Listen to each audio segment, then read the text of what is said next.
On a eu ce derby, on était tous maquillés. Le jour du match, je suis avec Nino, on discute après le repas, on se dit voilà, on est champion. C'est un derby, c'est vrai, mais normalement quand on est champion, après le match, on se maquille, tout. On l'a pas fêté, qu'est-ce qu'on peut faire?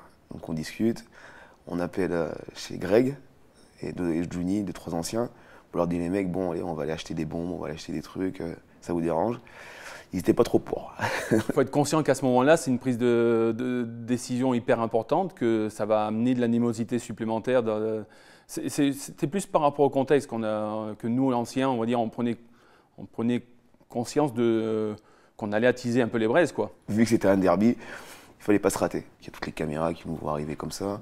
On croise des supporters stéphanois qui prennent un peu ça comme de l'arrogance si on voulait les chambrer. Les Verts, je me rappelle, l'avaient vécu comme un manque de respect, mais nous, on était fous, quoi. De voir des joueurs un peu clowns, c'était des super bons joueurs. À ce niveau-là, de perdre un derby, c'est quand même grave. Si vous le perdez en étant maquillé, voilà, on aurait pu en entendre parler longtemps. Il valait vraiment mieux gagner. Après voilà, le match a été ce qu'il a été, on a gagné 4-1. Je ne sais plus quel est le premier but, c'est Fred peut-être, ou quand il marque, après il va carrément sur le banc des remplaçants et puis il se balance des serpentins, des confettis. Ça, c'est l'apothéose, quoi. Oui, on va dire, ce match-là, on s'est mis peut-être en difficulté volontairement parce qu'on était déjà champion.